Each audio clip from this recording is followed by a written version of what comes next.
in the door with Frequent.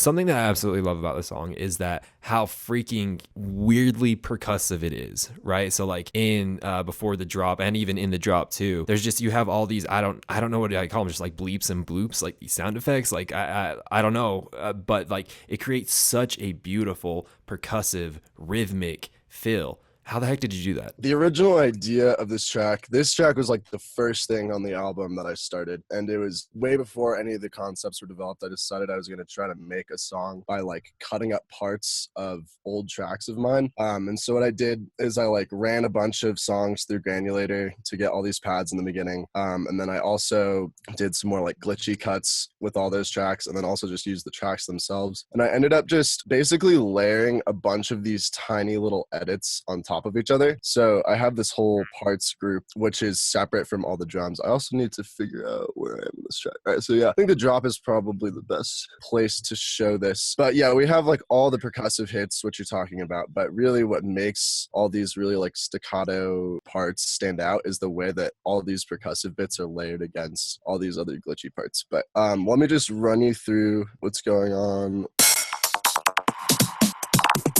So yeah, it's just bunch of little tiny hits in there. This is like some drum break, all using this beats mode thing so that the transients are super short. And then we've got up here just another break, probably the same thing. Yep, got that beats mode on there. All these just like really short transient sounds. I have no idea what that is, but it's just a thing. Some reverb on it. Basically, all this is just like very normal drum stuff, just like hats and stuff layered. And what's interesting is the way that those sound against all of these things. So if we solo out some of this.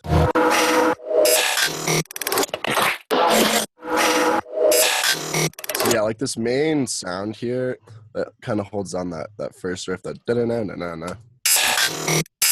It's just a bunch of random cuts from my Fellow Feeling remix that I did like years ago at this point. It ran through Granulator. So if we open up a new channel just so you guys can take a listen to this entire cut, let's see what we got in here. So it's a lot of just like a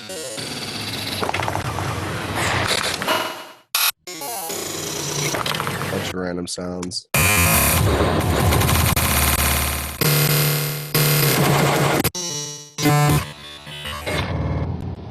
And then what I've done is I've just kind of gone like bit by bit up here, and I've like, all right, I'm going to paste this part here, and I'm going to cut up this section with the grid off. So like I want this, and then I want this little sound to do like this thing, and then we can go through and we can like change the individual cuts of all of these, and then you start to just get like all these little glitchy cuts. So yeah, basically you have all these granular bits that kind of interplay between the percussive elements. So if we listen to this all soloed against this, you kind of hear how it's not just the percussion being cut up, and it's not just this being cut up. It's kind of the sum of both elements that create this really weird, like rhythmic quality, I guess.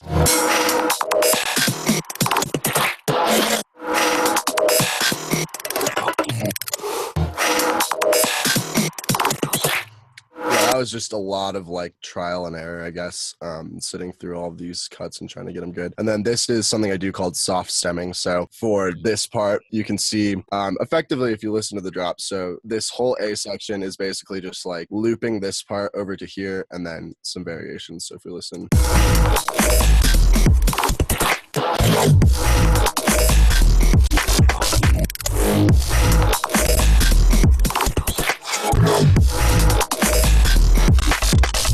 So basically what I've done is I've just consolidated all of this stuff into one little stem here. And then what you can do is you can basically edit like these individual parts just by cutting up. So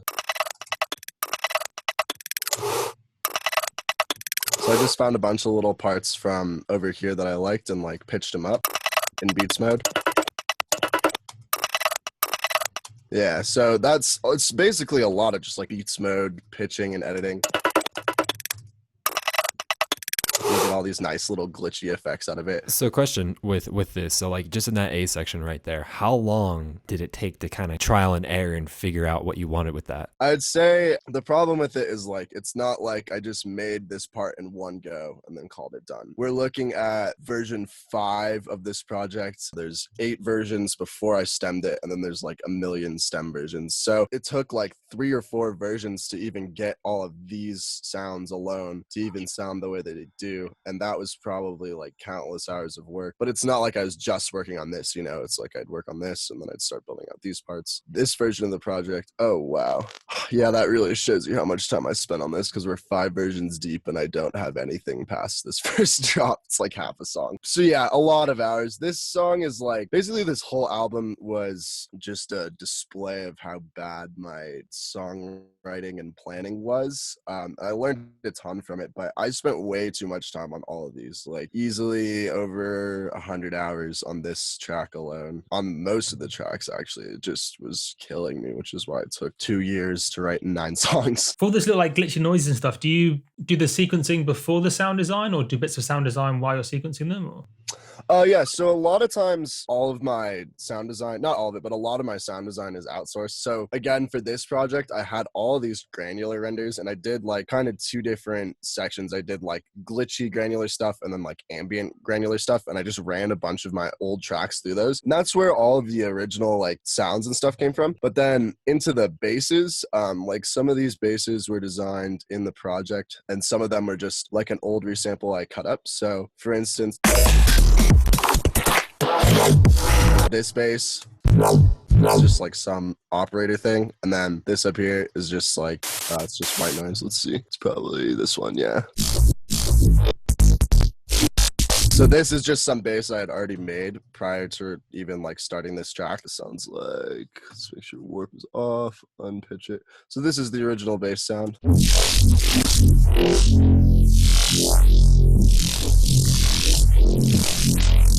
And so in this track, this is actually a pretty good example. So I have kind of the interplay between like this sub, which is in MIDI, and this sound, which is in MIDI, and these white noise things are in MIDI too. And then, so those were all new sounds that I introduced to the project. And then those are kind of interplaying between this one bass that I had already made. And this is a good example of that beats mode thing. So that's the same thing as doing on those glitches, where you just take like a whole string of it and go in beats mode, but instead of telling it to find like the transients within the sample, you can just set it to do like 16th notes or whatever. And so you can,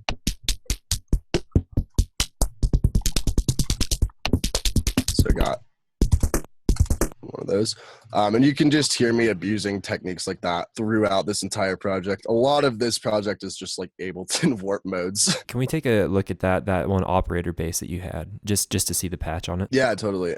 So this is actually, yeah, so basically the premise for this sound is just to take like a bandpass thing and then use all these effects to bring it out. So without anything on it, it's just like a really weak little wub.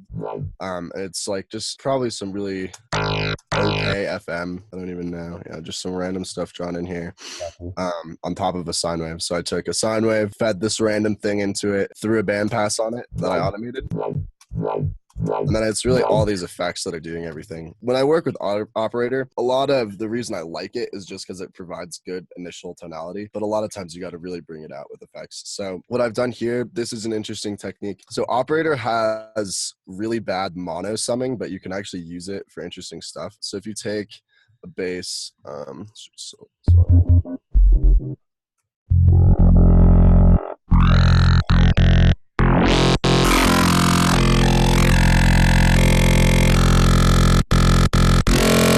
so if we spread this and see it gets really wide, the way that Ableton handles the voicings, it's actually like really bad when you sum it back down. So if we put this in mono, you're going to hear a bunch of phasing.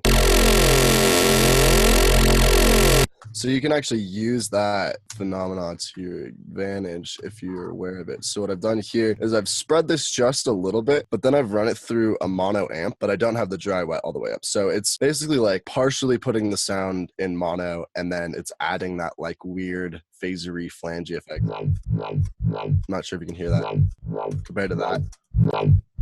Just adds this nice like weird little texture to the top end, and then we can really start to bring that out with another amp. You can hear without it, it just doesn't have the same like nice like meat to it. Basically the whole premise is just like start with a bandpass sound that has very little content left in it, and then kind of just boost the top end. So we got these two amps, we got this multiband which is just cranking the highs.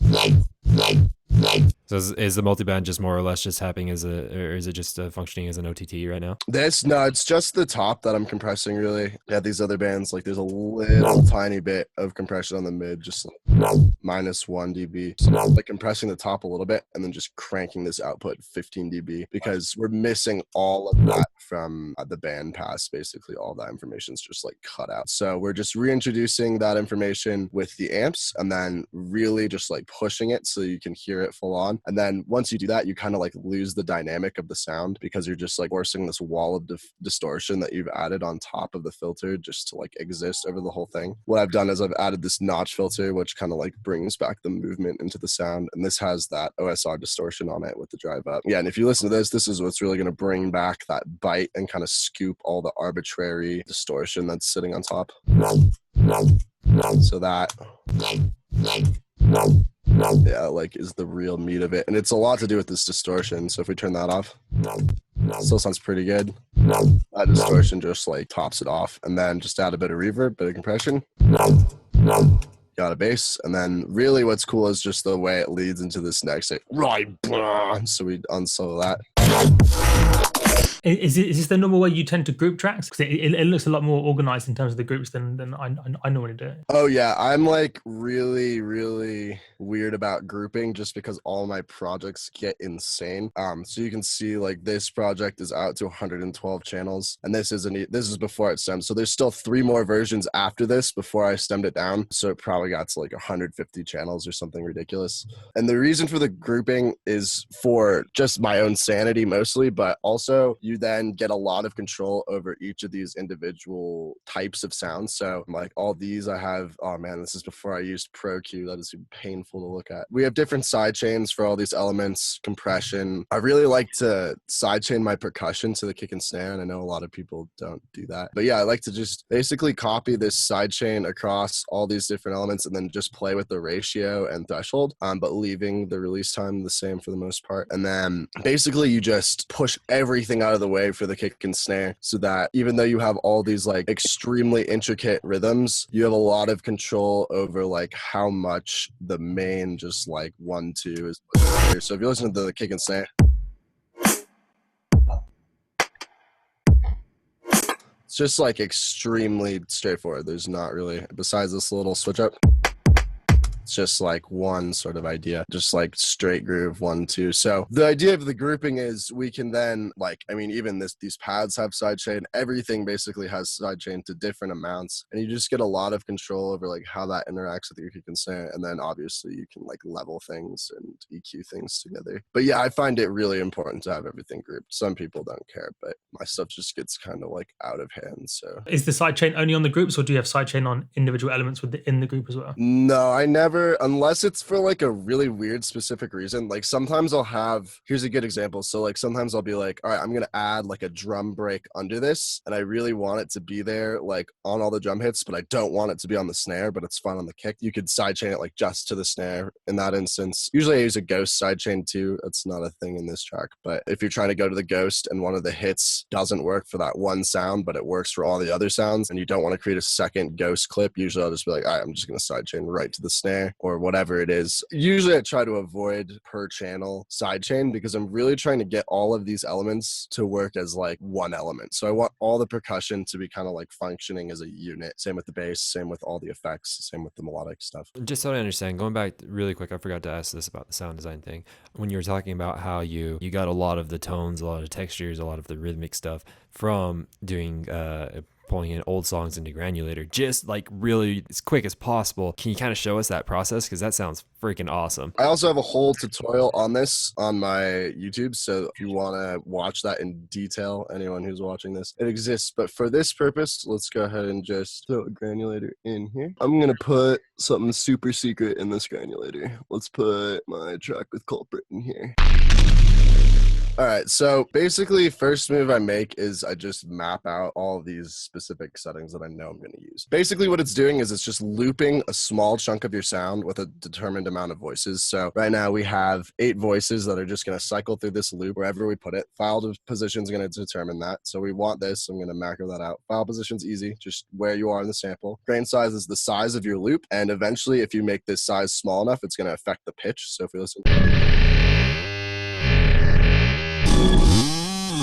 and that's like your main knob, so we're gonna hit that up. Next thing, spray. I like to put this down in the bottom right, so I'm gonna put this in micro 8. Spray is the amount of randomness allowed in the sample. So basically, right now, if we have this grain size here, this little tiny sliver, all of the voices are gonna play within this boundary. As soon as you enable spray, this is saying how far outside of this loop it's allowed to go. So if we put it up to 0.48 milliseconds, now they can stray up to 0.48 milliseconds outside this. If we turn it up to 20 seconds, now within 20 seconds of this, voices are going to start like randomly popping out. So if we,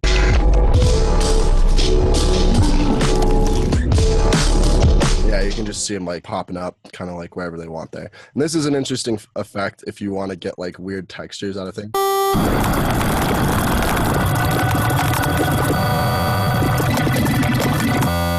It can get pretty messy also, but it's a cool knob, so I always throw that in there. By default, when you open Granulator, there's no scan enabled, so if you just hold this,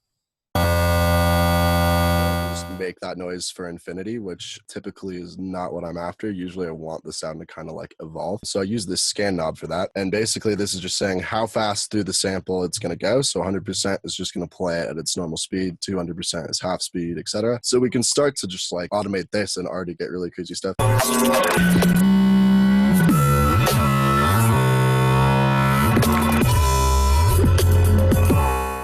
So yeah, we'll throw these on here. I can already see how you get your sound. Like, this is incredible. No, exactly. It's a lot of people think it's a lot more complicated than it is. And you look at my songs and it's like, how'd you make this part at 145? And it's just like one sample of a granular thing that I've just kind of like thrown in there and added a filter to or whatever. But yeah, so then the curve function is going to put this time function on a curve. So if you have it in the center, it'll be linear and it'll just go at whatever rate you have forever. If you enable this, I forget which way, but I think if you go left, it'll basically make it start slow and go fast. And if you start it to the right, it'll make it start fast and go slow. That's all that. Let's put this curve on here.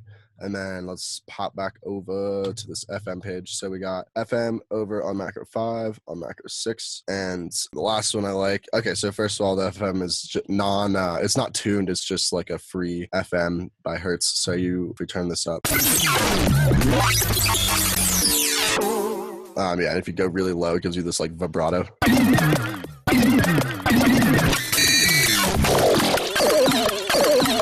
So I like to have that one on there. And then the last one is just the pitch. I mean, this gets real crazy if you start.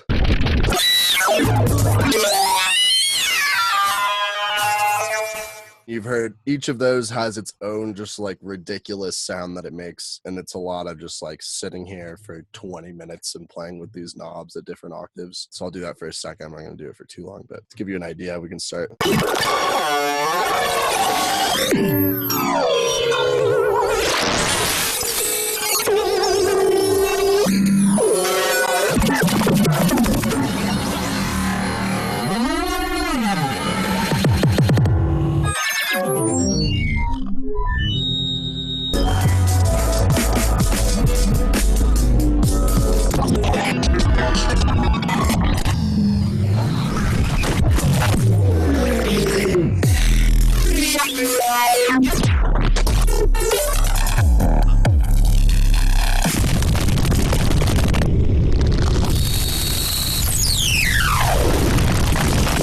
So yeah. Sweet mercy. I used to spend so much time just like designing all these individual bass sounds and stuff, like this one that I arranged in here.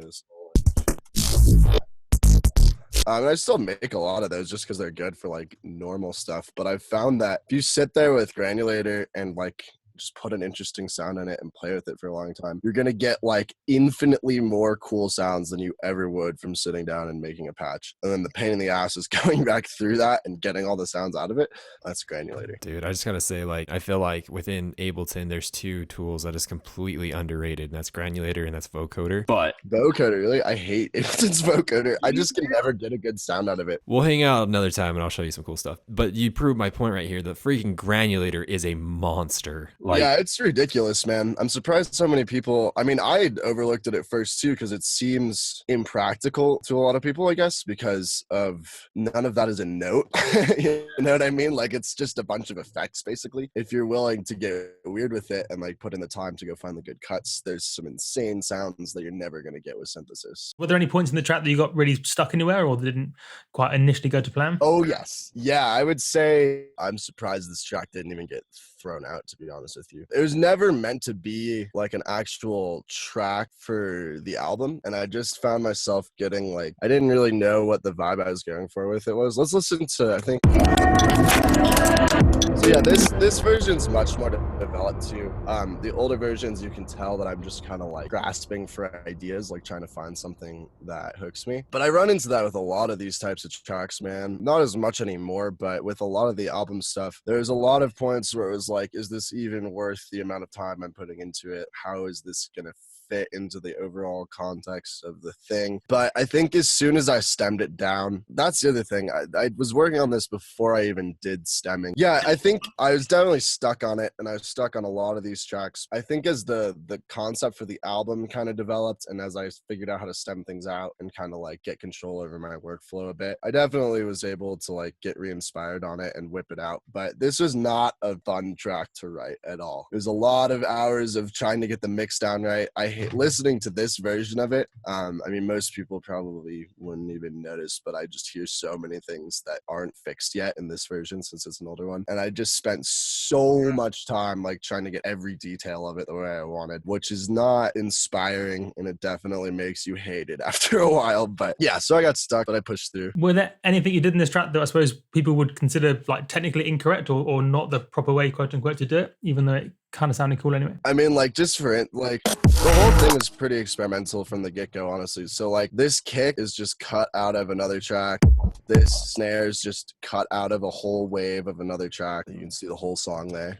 Just grabbed that, just faded it in. A lot of like already mastered things that I just put in there and use as elements, which like isn't terrible, I guess. But then, yeah, I mean, I don't know what you would consider technically wrong, but a lot of like the bass design and design elements, like a lot of the sound comes from just like clip it to get the distortion. And then a lot of just like resampling things past the point of them sounding like things anymore. As far as technically correct, I don't even know if such a thing really exists, because if it sounds fine, it sounds fine to me. But And then my final question for you, if you could basically go back in time and sit with younger Nolan when he was making this track, and you could be like, hey, younger Nolan, here's a couple things I would tell you to avoid or to try different, basically to make the process go easier. What would those things be to write this song? probably to stem earlier. I find this with a lot of my project, actually not as much anymore because now I know to avoid it, but I tend to just like avoid stemming because I don't want to deal with it. And so I'll work projects out past the point that they're really workable. Because when you have like 150 channels in a project, no matter how good you are at writing, it's going to be like infinitely harder to deal with everything, just because you're like, oh, where's that one click? All right, I'm going to go solo through 45 channels to go find it. And so I think I just wasted a lot of time trying to deal with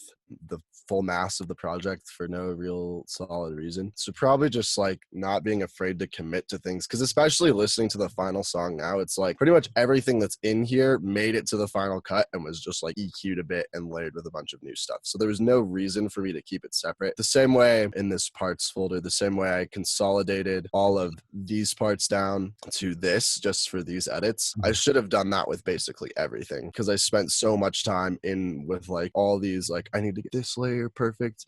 I need to EQ it, and then I need to have this fade come in, but then I need this hat to make sure like this is hitting right here and here. And it's like, once you've done that once and you have a solid loop, I think there's no reason to sit there with all these split out layers. If everything sounds good, just like consolidate it, keep moving. And if you need to EQ something, just bounce it out to a new channel again. Better to have 2 channels, one with an EQ, one without, than like 30 channels of you trying to like balance all of these things against each other. And then the final is would you like our feedback on this track for you? Yeah, sure. So the first thing that I want to talk about is, I'm not sure, I can't remember if it was in basically both drops, but there's a section in the drop where well, actually, like, so for the most part of the drop, it's kind of for the most part like atonal, I guess you would say. Like a lot of it's just like effects, and then there's just like this one part, I don't know if it's like 4 or 8 bars, where all of a sudden it's like it has like some tonality, and there's a bass noise in there that has a tonality. Can you go to that really quick? So a lot of the whole original concept of the song was to use the least musical sounds possible to write music. So a lot of just like, I'm going to take a chunk of a song that's just like noise and like cut that up and edit it, or basically like add effects to it or warp it until it doesn't have any of its original harmonics or like actual note quality. And then all of the note just comes from the suck. I really liked that idea, but after listening to it so many times, I felt like it was literally just technical for the sake of being technical almost. Like the whole first part of the drop is cool, but it's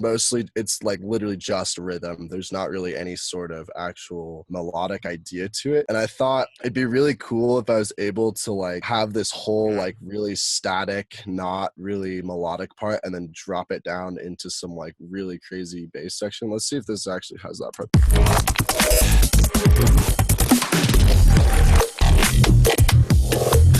Yeah, so I decided to like add all this new stuff in there, and I think it's I don't even remember how I made that, but I think it was actually, yeah, it was just that same operator patch, this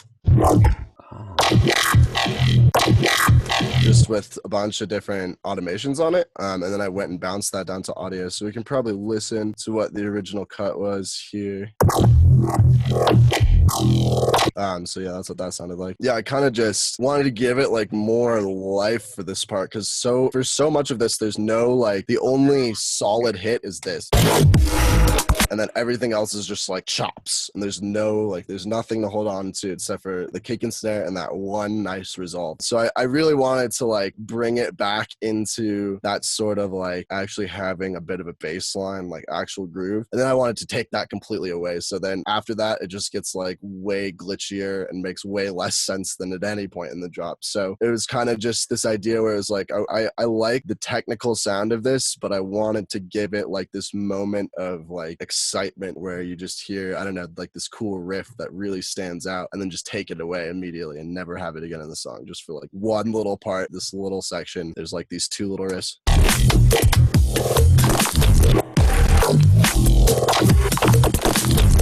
Yeah, and then you just cut them, like never have those again. And I really love that idea in music, to like, you give this one really good idea, but you only give a taste, because if this were the whole drop, it'd still be cool, but you'd get really, the same way that I'm insanely sick of this entire part, it just like makes it special to hear this noise that like you're not expecting at all, and then just like have it taken away. It makes you kind of want to listen to the track again, I think. I love that. Like, I love what you did here, and I didn't realize that you wanted to do that strategically to basically put a taste in. So what my advice was going to be was to do it more, but that would defeat the purpose of what you were doing. So what I would say to basically have the best of both worlds, to have the cake and eat it too, is basically, since you love recycling your songs, I would say it would be like most dope just to take that one section right there and take that idea and make it into another Alpha State VIP. No, I agree. So a lot of the music I've been writing now, and the album got me out again. So this song is like super old.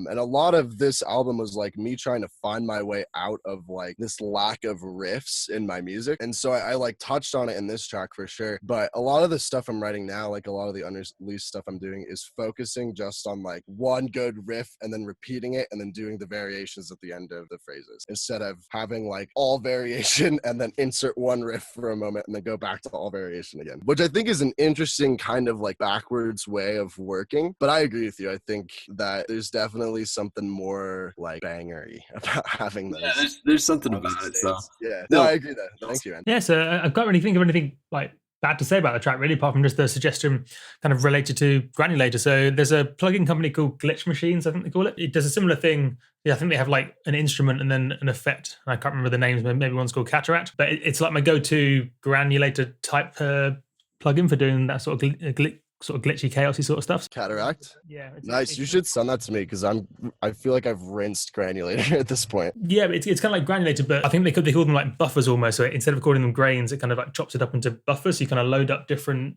like audio samples. So you can have like 2 or 3 tracks and then take different slices from different tracks and sort of feed it into each other and stuff. So oh wow, that's really cool. Yeah, Glitch Machines make some crazy stuff, but I don't have anything by them, but I've seen people use it. It looks really interesting. Awesome. Well, thank you, man. I'll check it out. And then sorry, you just spawned an idea that I want to talk about really quick. Have you ever messed around with Native Instruments Form? I never even heard of that. So that's Native Instruments granular synthesizer that they made. We're gonna have to go down a granular rabbit hole here. I don't. I mean, disclaimer. I don't know how. I haven't really like stacked them right against. I haven't stacked the granulator and form right against each other to see which is better and which is has more flexibility. But basically, from the very small amount of time that I've used form, I'm like, holy crap, this thing is amazing. Granulator is great, but I think it's the same reason operator is great. It's like it just has a few really good functions that are right there. I mean, lately for synthesis, I've been getting more into like Serum, and I feel like if there's more granulators out there, or granular synths, I guess. Granulator is not a word. Anyways, I feel like if there's more plugins out there made by like Native Instruments, especially, they probably have a lot more kind of like features and like bells and whistles that they put into it. And I feel like I've just gotten all of the core sounds out of granulator because I know what every effect does. So yeah, it'd definitely be cool to start checking out some other stuff and seeing what's out there. So I'll look into it for sure. That's awesome, dude. And just as a as a pro tip, you can actually download it for free. So it's $100, but if you want to download it for free, it acts as the same plugin as if you bought it for 30 minutes, but you're like me and you convert to audio really quick. So you just render it out before the demo ends? Exactly. And you have the full version all the time. And it's called Form? Yep. FORM. Yep. Form and Cataract. I'll check it out, guys. That sounds awesome. Other than that, dude, the song is crazy dope, man. I've never. Thank you, guys. I appreciate it a lot. Thank you so much for having me on this. Seriously.